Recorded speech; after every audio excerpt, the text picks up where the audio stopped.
I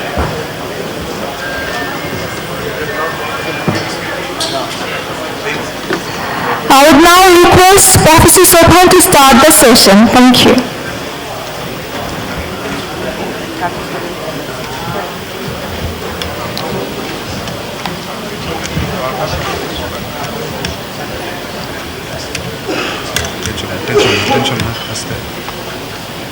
Okay.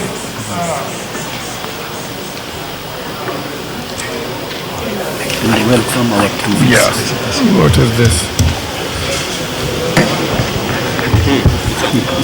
It gives me great pleasure to invite the Honorable Speaker to be here as chief guest and to invite Mr. Shekhar Adam, State Minister for Foreign Affairs, to join us as special guest for the conclusion of a very productive 2 days that we have had over here.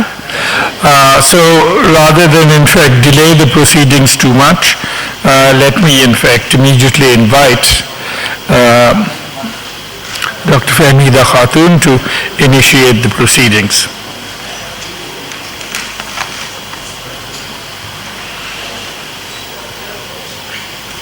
Thank you, Chair. Good afternoon to you all. It is indeed a pleasure to present the summary of the discussions which have taken place during the last 2 days. It is also a very challenging task indeed. I would like to welcome our Honorable Speaker of Bangladesh, Dr. Shirin Sharmin Chaudhary, and also Mr. Mohammad Shahriar Alam, MP, State Minister for Foreign Affairs, Government of Bangladesh. Ladies and gentlemen, as you know that for the last 2 days there have been a number of sessions. We had 4 plenary sessions and 9 parallel sessions, and then in addition to that inaugural session, and now it's the closing session. So in those sessions several issues have come up, and we had a set of very high caliber speakers from across the South Asia region and beyond. So it is really a Herculean task to summarize, but my colleagues at CPD, they have been working hard since yesterday, and they have taken notes meticulously and tried to put together and prepare this presentation. So this may not reflect everything whatever has been discussed or said, but we will prepare the proceedings of this summit afterwards, and we also hope to publish a book with the presentations made by distinguished speakers. So just to give you context and engagement, Honorable Speaker and the Minister, that this South Asia Economic Summit, which is the 9th South Asian Economic Summit, which was actually conceived as a platform to discuss issues which are critical to advance the cause of deepening regional cooperation and integration in South Asia. And SAES 9 intended to take the discourse forward by building on earlier discussions which have taken in the previous SAES events and taking into cognizance the new challenges faced by South Asian countries in view of regional and global dynamics, and also coming up with innovative ideas to address the emerging challenges in view of the SDGs, and finally to identify concrete measures to implement the ideas. So we had, as I have mentioned, that we had participants including ministers, high-level policymakers, government officials, leading experts and academics, trade and industry leaders, non-government development policy activists, and also representatives of multilateral institutions, and also representatives from the media as well. So before this concluding session, we had 100 speakers and 98 interventions from the floor. So you can understand the richness of the discussions we had. The summit intended to put forward a vision for South Asia in 2030. It focused, if I may summarize, it focused mainly of political leadership, sustainable transformation, pathways to sustainable development and building inclusive society. And as I have mentioned in the 13 sessions, many issues have been discussed. I don't want to repeat, you have the program. But if we have summarized that the issues, the thematic recommendations which have come out, which have evolved from these sessions, one is the dynamics of inclusive growth and peaceful society, trade policy and regional integration, energy sustainability and climate change, finance for development, role of institutions, political leadership and regional cooperation.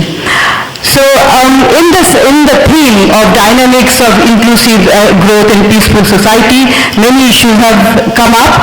We heard that for inclusive growth in South Asia, there's a need to generate employment, which is as important as productivity enhancements, because we have seen that the growth which have been driven by labor, but time has come that we focus on productivity. We have to focus on a growth which is productivity driven.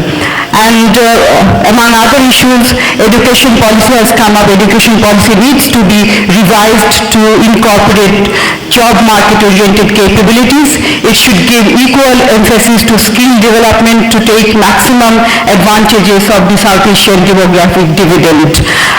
South Asian identity should be one of unity, and media should showcase the delivery as well as the commonalities among the regions. On the second theme, trade policy and regional integration, development of regional supply chains should be the prime focus of South Asian countries, which will help to be part of the global value chains. And another issue which should be highlighted is that sub-regional agreements can act as a small building block for deeper economic integration.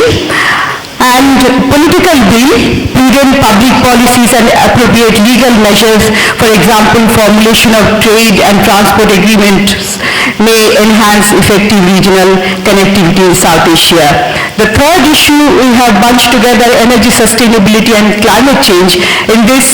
Under this theme, issues such as cross-border private investment can help develop power sector in the region. Water treaties and agreements should be revised, revisited. A South Asian charter can be formed to tackle the water-related issues, as we understand that water is a very critically important issue for the South Asian countries. Finance for development, since we are talking about the implementation of SDGs, and the SDG agenda is vast and very extensive. For that we need finance, and in financing developments, the South Asian countries should redesign and revisit budgetary policy to make public resources to the poor accessible, and adequate resource mobilization, expansion of tax base and harnessing public-private partnership are crucial for mobilizing resources for implementation of SDGs. The role of institutions which have featured, this is, as you know, SDG 16 has put importance on the governance and institutional issue, and in fact this is the pillar for implementation of SDGs. So speakers at this session highlighted many issues. Governance and strong institutions can play a key role in making South Asian integration work. It is essential to identify the complex and dynamic nature of state and market, which are complementary. The changing roles of both state and market need to be recognized, and the right blend needs to be ensured to attain development. Learning from the successful governance experience, for example, the case of China, Malaysia and Korea in case of delivery of services, that was emphasized under this theme. And finally and most importantly, we had a session yesterday, in fact the opening plenary was about the political leadership, whether the political leadership in South Asian countries are ready to implement the SDGs, whether the leaders are ready to take the challenges of implementing the SDGs by 2030. And it was in fact one of the most important sessions, and many issues have come up and it is, as you may understand, that given the circumstances regarding the regional cooperation under the framework of SAES and the postponement of the SAARC summit, leaders and political leaders within the South Asian region, they have discussed whether we should remain hostage to SAARC or whether we should think beyond SAARC. So in view of the deterioration of the enabling environment for SAARC-based regional cooperation, postponement of the 9th SAARC summit, and emergence of other sub-regional cooperation, for example BBIN, it is now crucial to reconceptualize South Asian regional cooperation. A group of eminent persons may be established in this regard. This was also a suggestion, and there was also suggestion or discussion regarding the lack of optimism and mutual trust which hinder the regional cooperation in South Asia. There's a need for restoring, reinforcing and strengthening the confidence across the region. And it was also discussed that India-Pakistan conflicts have overshadowed the other regional issues in the media. Countries can therefore think of bilateral cooperation, collaboration between other regional countries, and there should be a regional platform for public-private dialogues to address the existing lack of trust and to formulate more collective policies. So this is a very, very short summary. Actually, this is a summary of summary, you can say, that what has been discussed, and we tried to collate some of those points which from this rich discussion during the past 2 days. Thank you very much.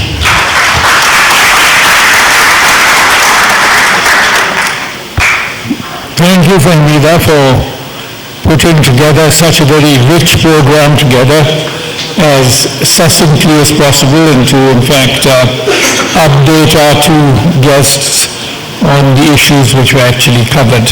Now, in fact, let me invite Dr. Poshraj Pandey, the chair of South Asia Watch from Nepal, who is going to be the next host.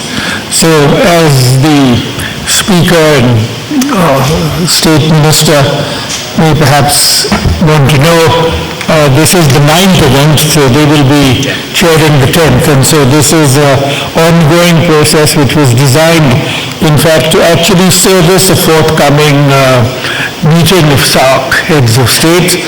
But of course, since that hasn't taken place, you will have to add it onto our credit balance and in fact hold it in reserve till in fact the heads of state do meet. Thank you, Chair. Mr. Chairman, Honorable Speaker, Shirin Sharan Chaudhary, State Minister for Foreign Affairs, Mr. Mohammad Sharan Alam, distinguished participants, colleagues and friends. Let me start with my perception that South Asia as a region is at a turning point, politically, economically, and diplomatically, which have significant bearing on the process of structural transformation, regional cooperation, and thereby the manner we imagine South Asia. Politically, democracy is flourishing and has become vibrant. At present, all countries in South Asia have democratically elected government. On economic front, the global economy is undergoing a shift in its center of gravity from continent of Europe and North America to Asia. And it has been projected that South Asia could become the second largest economy in the world after China in next 2 to 3 decades. However, the recent protectionist development, whether it is Brexit or the way economic agenda is taking shape in US election, both within Republican and Democrats, do not augur good for open economic policy and regionalism. The postponement of 19th SAARC summit speaks volume on diplomatic trajectory of South Asia, and there is increasing risk of turning sub-regional and bilateral cooperation into a stumbling block rather than into building block. In this context, I would like to remind what Bangla Bandhu Sheikh Mujibur Rahman used to say, friendship to all, malaise to none. It is the only mantra to move forward for South Asia to address the challenge of underdevelopment, non-exclusionary growth, poverty, peace, environmental degradation, and eventually to lead the global level. The region needs to move from the intricacy of geopolitics to the simplicity of geoeconomics. We need political will and commitment at the highest level. We must transform our thinking and change our behavior towards neighbors. We have to reinvent our security perception from traditional national security to societal security. We have to recreate the state while balancing it with market system, not only for national development but also for enhancing regional cooperation and interdependence. We must reinvent development paradigm and inclusiveness in nature both for present and future generation. If we don't change ourselves and repeat the same language, we are going to reproduce the same history. The annual event of South Asia Economic Summit for the last 9 years has provided a platform to rediscover South Asia through discussion and deliberation. To provide continuity in the momentum, I am privileged to offer on behalf of South Asia Wasn Trade Economics and Environment, SAUTE, to organize 10th South Asia Economic Summit in Kathmandu in 2017. I am confident to get all cooperation and support from all of you, co-organizers, partners and distinguished participants. Last but not the least, I take this opportunity to thank CPD, if I may, on behalf of overseas delegates, for organizing 9th South Asia Economic Summit. It has meaningfully contributed in the regional cooperation agenda. We would also like to thank CPD for extending excellent hospitality and personal care.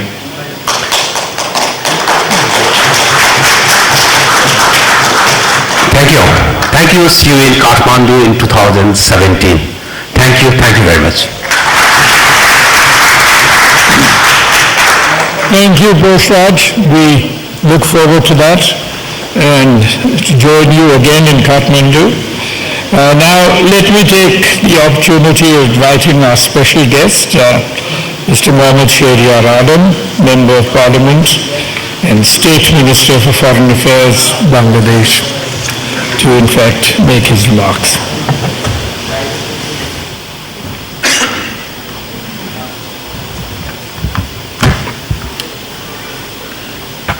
Honorable Chair, Professor Rehman Saban, Founding Chairman of Center for Policy Dialogue, Honorable Chief Guest of this concluding session of 9th South Asian Economic Summit, Dr. Shirin Sharmin Chaudhary, Honorable Speaker, National Parliament of Bangladesh.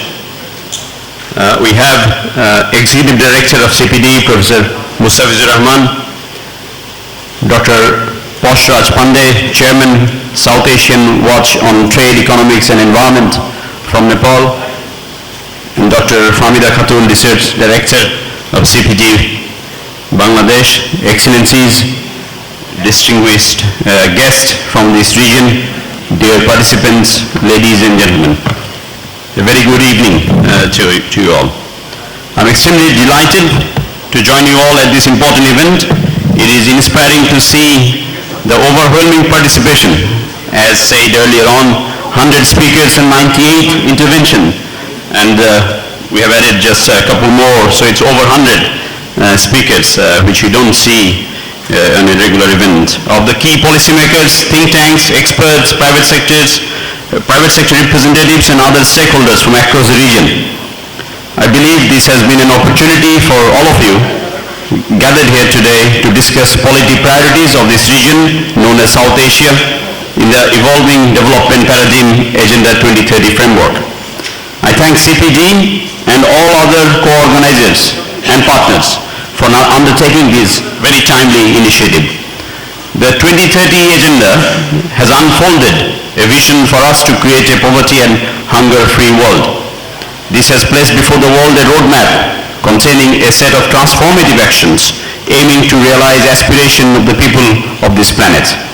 Our leaders have envisioned a new model of development which is economically progressive, environmentally sustainable, and socially inclusive.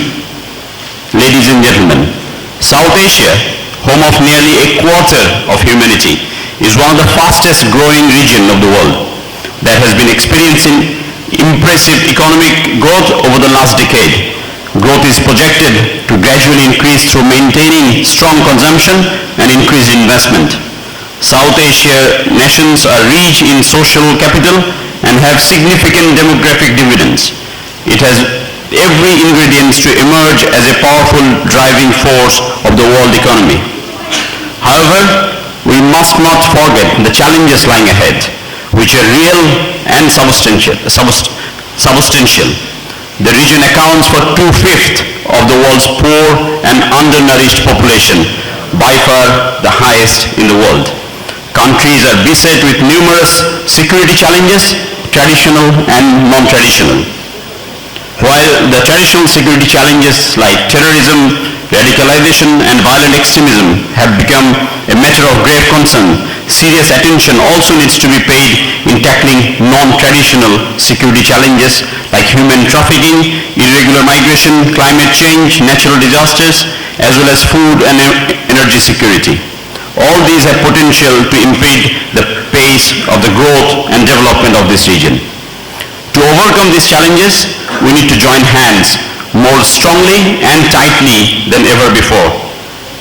In the pursuit of sustainable development in the South Asian region, key priorities of the global agenda needs to be identified from the regional perspective. It is, however, important to take into account the diverse national realities, capacities and level of development of the individual countries while setting the priorities.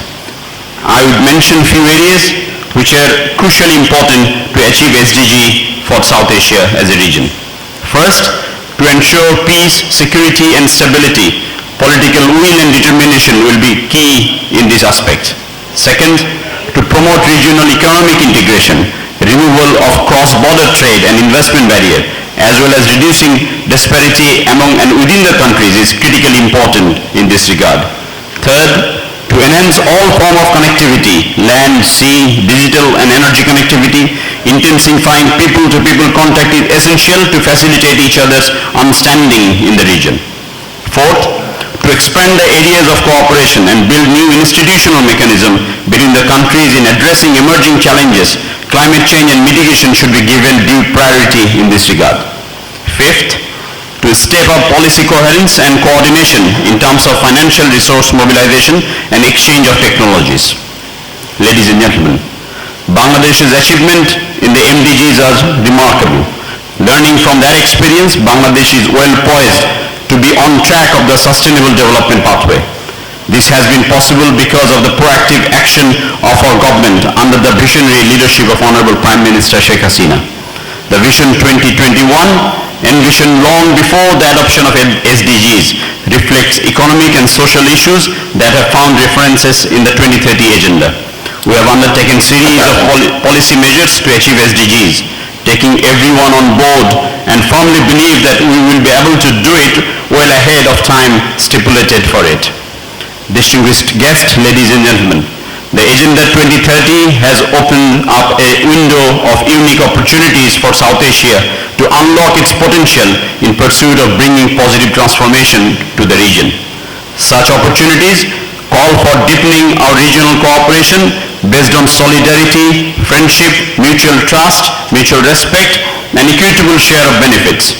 We all must remember that development is a shared responsibility, and thus countries should work hand in hand towards creating better and prosperous futures for their peoples. Bangladesh, on its part, will make unrelenting endeavor to do its best and achieve our collective dream. I thank you. Jai Bangla, Jai Bangla.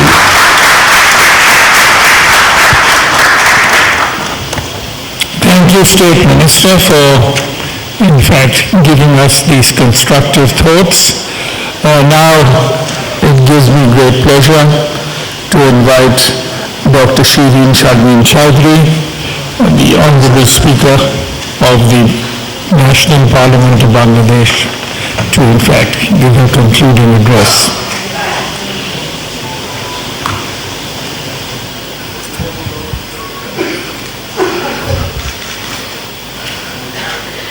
Honorable Chair of the concluding session, Professor Rahman Subhan, Founder, Chairman of CPD, Honorable State Minister for Foreign Affairs, Shahriar Alam MP, Dr. Farmida Khatun, Research Director, CPD, Chairman of Swati from Nepal, Dr. Poshraj Pandey, Executive Director, CPD, Dr. Mustafizur Rahman, distinguished participants from South Asia, Excellencies, distinguished guests, print and electronic media representatives, ladies and gentlemen, a very good evening to you all. It is a very special pleasure for me to be here at the concluding session of the 9th South Asia Economic Summit. I thank the Center for Policy Dialogue for giving me the opportunity to take part in this summit. The two-day-long summit is a part of a process of building on earlier discourse and inputs in developing an intellectual enterprise to deepen South Asian integration.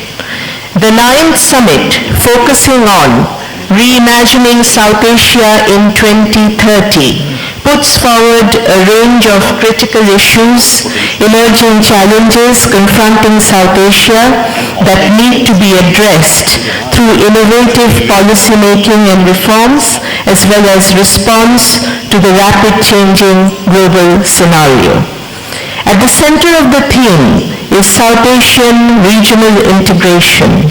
It presents an ambitious agenda involving multifaceted approaches. It also sets a timeline, year 2030. I believe the rich deliberations that have taken place over the last 2 days, examining the different aspects and critical areas of development and regional cooperation, as very aptly summed up by Dr. Farmida, provide a sound basis for us to move forward. At this point, joining the ongoing discourse at the concluding stage, I would just like to share some of my thoughts and shed light on a few pertinent issues. Transformation of South Asia with continued rapid growth and improved economic management ushers a new horizon.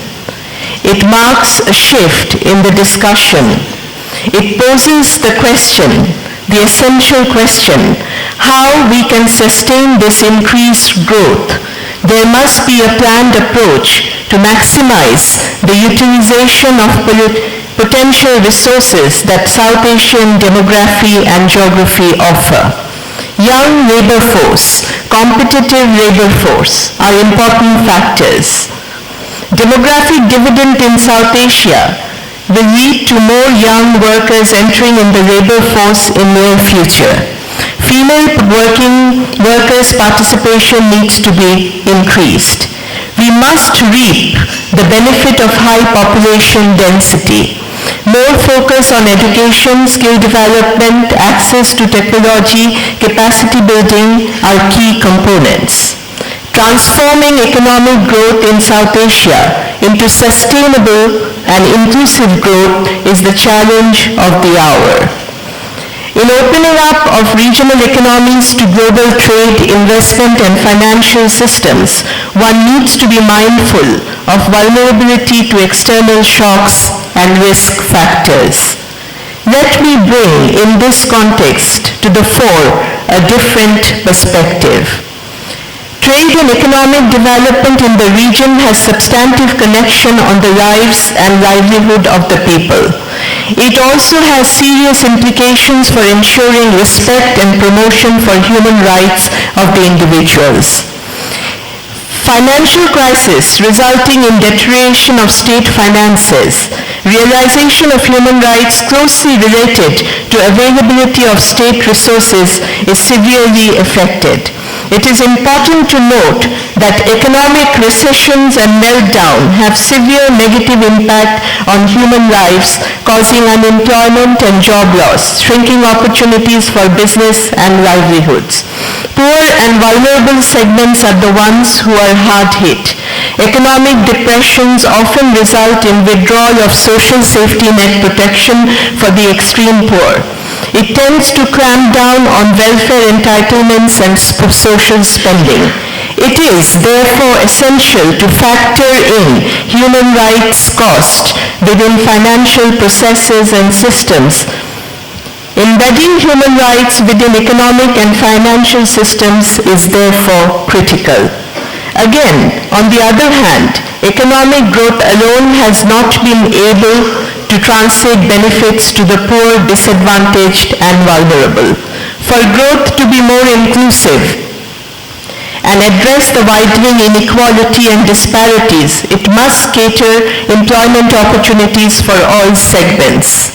Tackling inequality would necessitate adoption of transformative policies based on principles of social justice in the arena of political economy.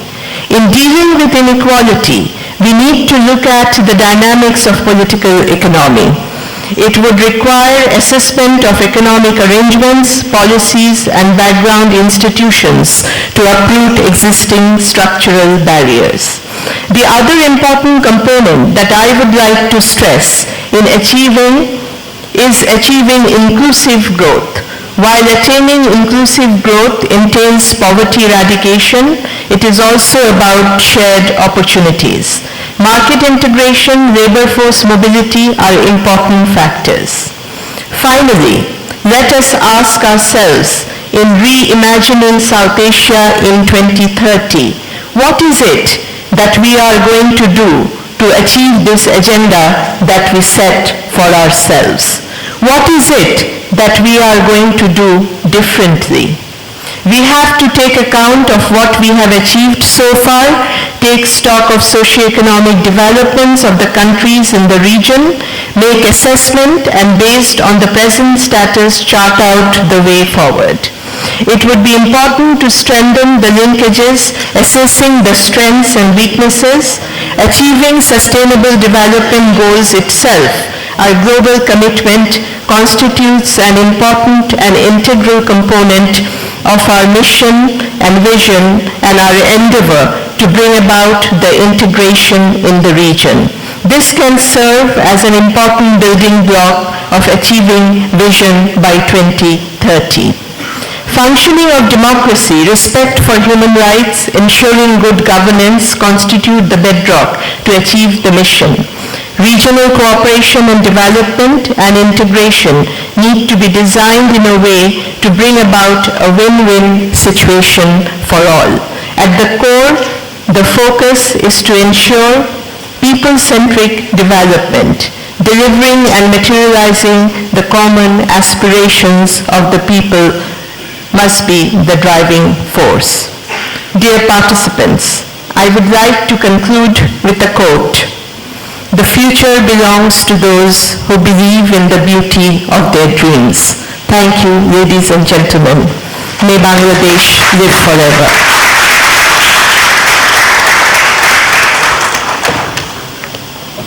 Thank you, Honorable Speaker, for your holistic and visionary remarks and for, in fact, effectively challenging us to dream our future and hopefully to, in fact, try to come together to realize it.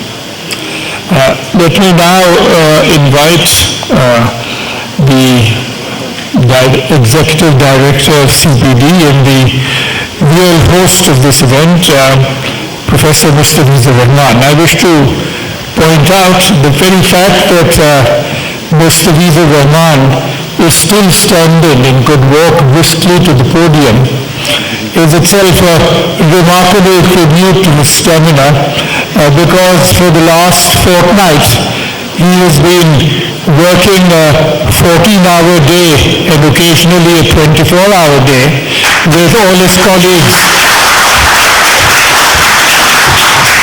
at CPD to not only host all of you, but to in fact take on enormous challenges which were quite unanticipated with the changing presence of the Chinese president in our midst. So Mr. Vez should be commended, and with all his colleagues, I think he should be recognized for a really heroic achievement done in the spirit of building a South Asian community.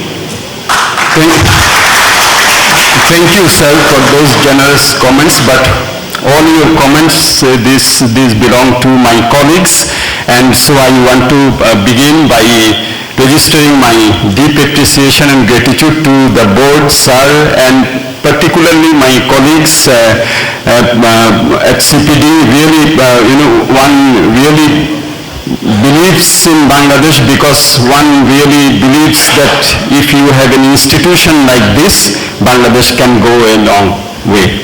So I thank my colleagues, and I would like to request my colleagues to stand up, and I would like to recognize their contribution on behalf of you. Can you, my colleagues, please, So, thank you, my colleagues. Thank you, Devotio, for your wise guidance and intellectual inputs. And Mrs. Anisatul Fatima Yusuf, our head of dialogue and communication. Thank you so much. Dr. Fahmida, of course, was the convener of the preparatory committee, and her colleagues Sabra Bhattacharya and Ishtiaq Mannan were the two co-conveners, and all my colleagues, Dr. Muazzam, Tawfiqul Islam Khan, and there are so many that I wouldn't be naming them, but what I would like to say that, dear guests, along with you, I thank them, along with them, I thank you.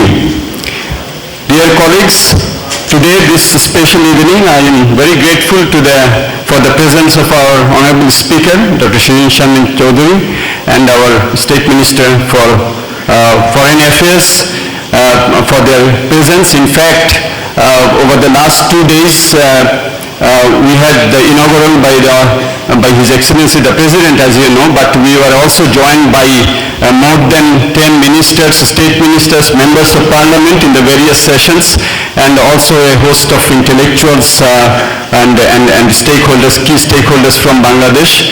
I think it will be more than 800 people who have joined the various sessions, and you have seen how the media of Bangladesh, our electronic and print media, were so enthusiastic and so supportive. In the first plenary, the OP was making the point that the context of SAES 9 was that we had this fluctuating fortunes of the political ups and downs which was there in the run-up to the proposed 19th SAARC summit, but it is in times like this that the endeavors of track 2 is so important, and it becomes so important. So I think that SAARC is there and SAES is there, and we will be continuing to put our inputs, and the 10th SAARC summit, SAES, which will be taking place in Kathmandu next year, we think that we will continue this tradition of strengthening South Asian integration within SAARC, and as Professor Eman Soban yesterday pointed out, that South Asia is beyond also SAARC. So that process will of course continue. I would like to register my deep appreciation once again to my board and for the presence of our co-organizers, our 12 partners and our supporters.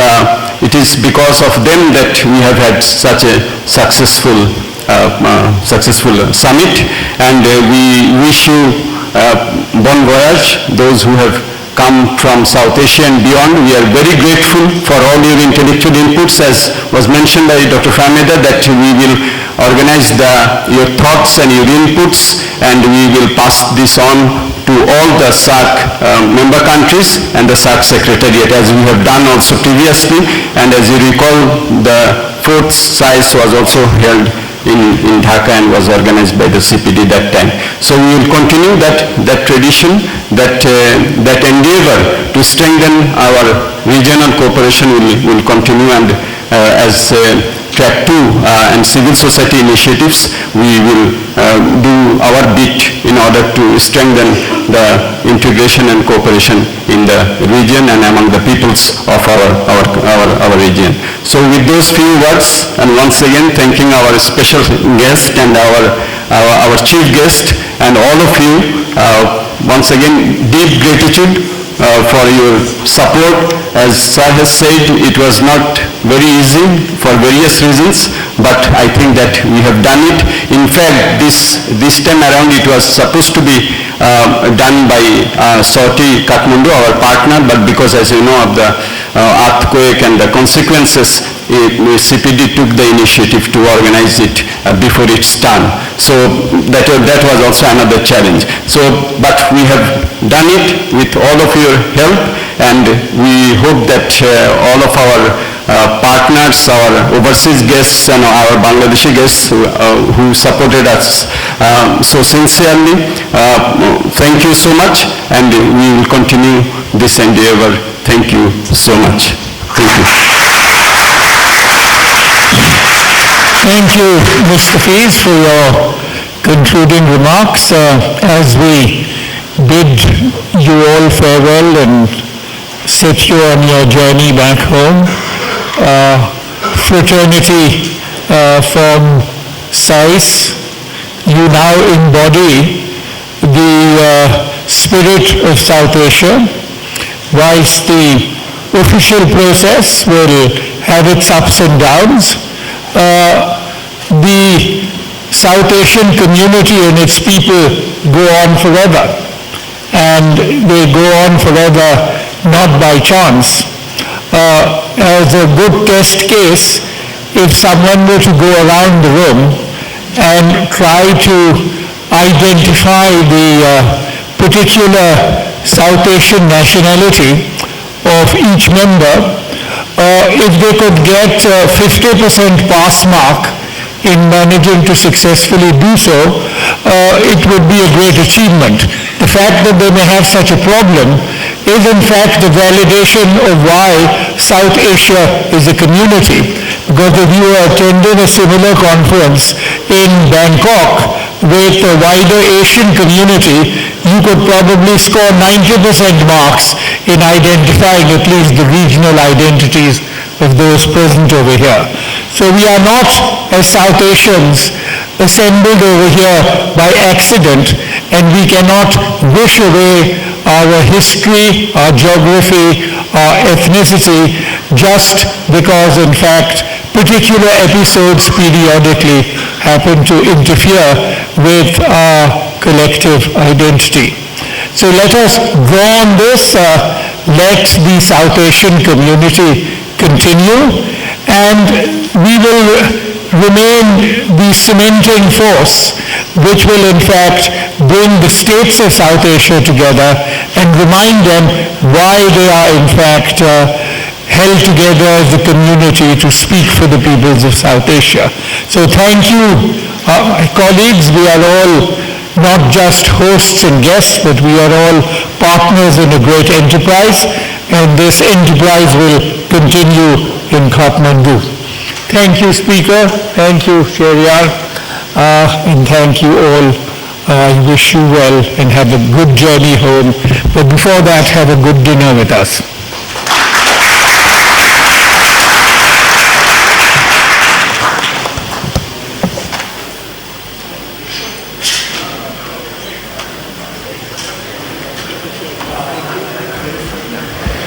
A gentle reminder for our overseas participants, as has been mentioned earlier, you are requested to be in the lobby at 7:30 p.m.